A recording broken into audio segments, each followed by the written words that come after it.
KSRTC bus ദേഹത്ത് ചെളിവെള്ളം തെറിപ്പിച്ചതിനെ ചോദ്യം ചെയ്തപ്പോൾ ഡ്രൈവർ അപായപ്പെടുത്താൻ ശ്രമിച്ചെന്ന് വിദ്യാർത്ഥിയുടെ പരാതി. ആലപ്പുഴ അരൂർ ദേശീയപാതയിലാണ് ഈ സംഭവം ഉണ്ടായത്. ബസ് തനിക്ക് നേരെ വന്നപ്പോൾ ഭയന്നു പോയെന്നും വിദ്യാർത്ഥിയായ യദുകൃഷ്ണൻ മാതൃഭൂമി ന്യൂസിനോട് പറഞ്ഞു.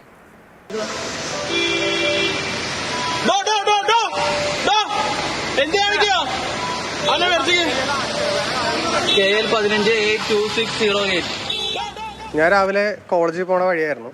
അപ്പോൾ നമ്മുടെ അരൂർ PHSCക്ക് മുമ്പായിട്ട് വില്ലേജ് ഓഫീസിൻ്റെ അവിടെ വെച്ചിട്ട് എന്നൊരു KSRTC ബസ് ചെളി തെറിപ്പിച്ചു. അപ്പോൾ എൻ്റെ കാലിലും വണ്ടിയിലും കുറച്ച് ആയതേ ഉള്ളൂ. അപ്പോൾ ഞാനിത്തിലൂടെ സ്ലോവിൽ പോയി. അത് കഴിഞ്ഞിട്ട് കുറച്ചുകൂടെ ഫ്രണ്ടിലോട്ട് ചെന്ന് കഴിഞ്ഞപ്പോൾ ഈ ബസ് തന്നെ അവിടെ നിന്ന് സ്പീഡിൽ പിന്നെ വന്ന് എൻ്റെ ദേഹത്ത് ഫുൾ എൻ്റെ യൂണിഫോമിലും ഹെൽമെറ്റിലും വണ്ടിയിലും ഉൾപ്പെടെ ചെളിയാക്കി. അവിടെ ബസ് സ്പീഡിൽ അങ്ങോട്ട് പോയി. കുറച്ചങ്ങോട്ട് ചെന്ന് കഴിഞ്ഞപ്പോൾ ഒരു ബ്ലോക്ക് ഉണ്ടായി. ആ ബ്ലോക്കിനോട് ചെന്നപ്പോൾ ഞാൻ നേരെ വണ്ടി ഫ്രണ്ട് വെച്ചിട്ട് ഞാൻ ചോദിച്ചു, എന്ത് പരിപാടി ചെയ്തേ, എൻ്റെ ദേഹത്ത് ഫുള്ള് ചെളിയായല്ല.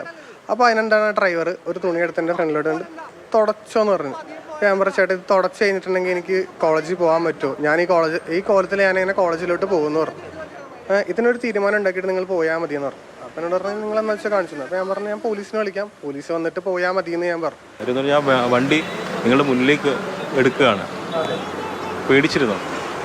ഞാൻ ശരിക്കും പേടിച്ചിരുന്നു. കാര്യം ഞാൻ ഫ്രണ്ടിൽ നിന്നപ്പോൾ സാധാരണ നമ്മൾ എന്തെങ്കിലും നമ്മളൊരു വണ്ടിയുടെ ഫ്രണ്ടിൽ കയറി നിന്നിട്ടുണ്ടെങ്കിൽ സാധാരണ ഡ്രൈവർ നിർത്തിയിട്ട് എന്താണ് ഒരു ഇഷ്യൂ എന്ന് ആരായാലും തിരക്കും. പുള്ളി നേരെ എൻ്റെ നെഞ്ചത്തോട്ട് വണ്ടി എടുത്തുകൊണ്ട് വരികയാണ് ചെയ്തത്. ഞാനപ്പോൾ നിർത്തുമെന്നാണ് വിചാരിച്ചത്. പുള്ളി നിർത്താഞ്ഞ കൊണ്ടിട്ടാണ് ഞാൻ എൻ്റെ ഫോണിൽ വീഡിയോ എടുക്കുകയും അത് കഴിഞ്ഞപ്പോൾ മേളിൽ നിന്ന് ജിമ്മിൻ്റെ മേളിൽ നിന്ന് വെച്ചാൽ കുറച്ച് ചേട്ടന്മാർ ഒച്ച ഉണ്ടാക്കുകയും അവരും ഇതുപോലെ തന്നെ വീഡിയോ ഷൂട്ട് ചെയ്യുകയും ചെയ്തു. അങ്ങനെ ബാക്കിലുണ്ടായിരുന്ന ബസ്സുകാരൊക്കെ വന്നപ്പോഴാണ് വണ്ടി നിർത്തിയത്. അപ്പോൾ പുള്ളിയുടെ പുള്ളി എന്നോട് പറഞ്ഞു, പുള്ളി മനഃപൂർവ്വം ചെയ്തതല്ല, റോഡിലെ കൂടിയല്ലേ, പുള്ളി എന്ത് ചെയ്യാനാന്ന് ചോദിച്ചു. ഞാൻ പറഞ്ഞു, നിങ്ങൾക്ക് ഇത്തിരി പതിയെ പൊയ്ക്കൂടെ എന്ന് ഞാൻ ചോദിച്ചപ്പോൾ പുള്ളി ഒന്നും മിണ്ടിയില്ല. നിങ്ങൾ എന്താണെന്ന് വെച്ചാൽ നിങ്ങൾ കാണിച്ചോ എന്ന് പറഞ്ഞിട്ട് പുള്ളി ഒരു പോക്കാണ് പോയത്. ഞാൻ പറഞ്ഞു, ഞാൻ എന്താണെന്ന് വെച്ചാൽ കാണിച്ചോളാം എന്ന് പറഞ്ഞു. പോകില്ല എന്ന് പറഞ്ഞാൽ പോകില്ല, മനഃപൂർവ്വമല്ല, നിങ്ങൾക്ക് എപ്പോഴുള്ള സൂക്കേടല്ലേ ഇത്. അല്ല നിങ്ങൾക്ക് പതിയെ പോയാലെന്താ, നിങ്ങൾക്ക് പതിയെ പോയാലെന്താ, അല്ല നിങ്ങൾക്ക് പതിയെ പോയാലെന്താ. 7:15 തൃപ്പൂണിത്തുറന്ന് കോളേജ് ബസ് ഉള്ളത്. കാര്യം ഈ സംഭവം നടന്നു കഴിയുമ്പോൾ ഒരു 7 മണിയൊക്കെ കഴിഞ്ഞായിരുന്നു. എന്തായാലും എനിക്ക് ആ ടൈമിന് പോയി എന്തായാലും കോളേജ് ബസ് മിസ്സാവുമായിരുന്നു. ഇതിനൊരു പരിഹാരം ഉണ്ടാവണം. കാര്യം എല്ലാവരും ഈ ഒരു ദുരിതം ഇവിടെ അനുഭവിച്ചുകൊണ്ടിരിക്കുന്നതാണ്. അതായത് എല്ലാവരുടെയും കൂടാണ് റോഡ്, അതായത് ബസ് അല്ലെങ്കിൽ വാഹനം ഓടിക്കുന്നവരുടെ മാത്രമല്ല, വഴിയാത്രക്കാരുടെ കൂടെയാണ്. അപ്പോൾ ആർക്കും പരസ്പരം അസൗകര്യം ഉണ്ടാക്കാത്ത തരത്തിൽ വാഹനം ഓടിക്കണം. ഈ അരൂർ തുറവൂർ പാതയെന്ന് പറയുന്നത് ഒരു എലിവേറ്റഡ് ഹൈവേ പണിയുന്നതിൻ്റെ പ്രശ്നങ്ങളുണ്ട്. ഒരുപാട് അപകടങ്ങൾ ഉണ്ടായിട്ടുണ്ട്. അതോടൊപ്പം തന്നെ റോഡ് തകർന്നു കിടക്കുന്ന അവസ്ഥയുണ്ട്. മഴ പെയ്തുകൊണ്ട് വെള്ളം കെട്ടിക്കിടക്കും.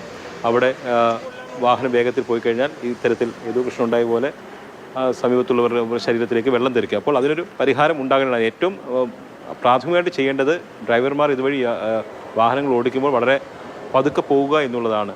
അപ്പോൾ മറ്റുള്ളവർക്ക് അസൗകര്യം ഉണ്ടാവില്ല. യദുകൃഷ്ണൻ ഇപ്പോൾ ഈ ഒരു സംഭവം കൊണ്ട് ഒരു ദിവസത്തെ അധ്യയനമാണ് നഷ്ടപ്പെട്ടത്. അങ്ങനെ പലർക്കും പല രീതിയിലാണ് നഷ്ടങ്ങൾ ഉണ്ടാകുന്നത്.